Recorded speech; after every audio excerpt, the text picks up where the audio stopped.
Bat হাতে Sunrisers Hyderabad মাঠে নামলেই যেন 4 ছক্কার বন্যা বইছে আইপিএলের আসরে। চলতি আসরেই 2 দফায় আইপিএলের সর্বোচ্চ রানের রেকর্ড গড়েছে এই দলটি। টি-20 ক্রিকেটটাকে যেন বদলেই দিচ্ছে হায়দ্রাবাদ। 4 ছক্কা ছাড়া কোনো কথাই নেই হিট ক্লাসেনদের। প্রথমবার 277 করেছিল ট্রাভিস হেড, হেনরিক ক্লাসেনরা। এরপর সেটাকেই তারা টপকে করেছে 287 রান। সবশেষ ম্যাচে করেছে পাওয়ার প্লেতে টি-20 ইতিহাসের সর্বোচ্চ স্কোর। তবে কার ছোঁয়ায় এভাবে বদলে গেল হায়দ্রাবাদ? পর্দার পেছনে কে নাড়ছে কলকাঠি? এবারের আইপিএলে বেশ কিছু রেকর্ড নিজেদের করে নিয়েছে Hyderabad. Heinrich Klaasen, Travis Head, Aiden মাকরামদের মতো প্রতিষ্ঠিত বিদেশিরা তো আছেনই, সঙ্গে ভারতের অভিষেক শর্মা, নীতিশ রেড্ডি, শাহবাজ আহমেদ বা আব্দুস সামাদরাও আছেন দুর্দান্ত ছন্দে।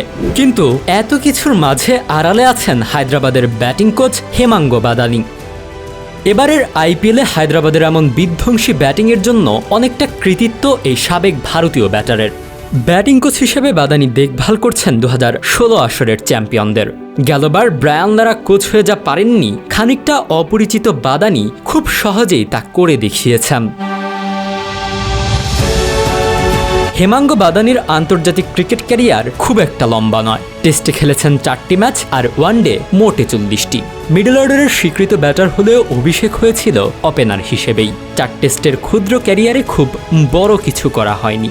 7 ইনিংসে 94 রানে শেষ হয়েছে বাদানির টেস্ট ক্যারিয়ার। ওয়ানডেতে অবশ্য বাদানির ক্যারিয়ার নেহায়েত মন্দ নয়। 40 ম্যাচে 36 বার ব্যাট করার সুযোগ পেয়েছেন, তাতে করেছেন 867 রান, করেছেন 1 সেঞ্চুরি এবং 450। সেঞ্চুরিটাও করেছেন অস্ট্রেলিয়ার বিপক্ষে। আমাদের ভিডিওগুলো ঝিনাইদহ থেকে দেখছেন খন্দকার শহীদ, পঞ্চগড় থেকে দেখছেন মোহাম্মদ আখতারুজ্জামান সাগর, কুষ্টিয়া থেকে দেখছেন ইমরান হোসেন, কিশোরগঞ্জ নিকলি থেকে দেখছেন মোহাম্মদ জামশেদ এবং দুবাই থেকে দেখছেন খোকন মিয়া। আপনি কোথা থেকে দেখছেন তা জানিয়ে দিন কমেন্ট বক্সে।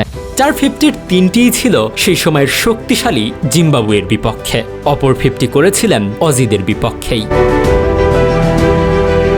ক্রিকেট ক্যারিয়ার খুব একটা লম্বা হয়নি। 2000 সালে বাংলাদেশের বিপক্ষে ওয়ানডে দিয়ে শুরু। 2004 সালে পাকিস্তানের বিপক্ষে খেলেছেন শেষ ম্যাচ।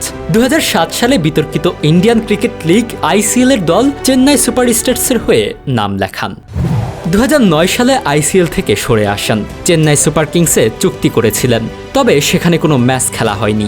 2013 সালে খেলোয়াড়ি জীবন শেষ করেন বাদানি। এরপর তামিলনাড়ু প্রিমিয়ার লিগে কোচ হিসেবে যাত্রা শুরু করেন তিনি। 4 বার জিতেছেন এই আসরের শিরোপা। আইএল টি-20তে ছিলেন দুবাই ক্যাপিটালসের হয়ে, সেই দায়িত্বে আছেন এখনও। তবে সবচেয়ে বেশি আলো কেড়েছেন সানরাইজার্স হায়দ্রাবাদের কোচ হিসেবে, যদিও শুরুতে নিয়োগ পেয়েছিলেন ফিল্ডিং কোচ হিসেবে। লঙ্কা প্রিমিয়ার লিগের জাফনা কিংসের হয়েও শিরোপা পেয়েছেন। এসএ টি-20তে সানরাইজার্স ইস্টার্ন ক্যাপের হয়েও পেয়েছেন শিরোপার দেখা। সবখানে শিরোপার স্বাদ পাওয়া এই কোচ এবার হয়তো অপেক্ষা করছেন আইপিএল শিরোপার জন্য।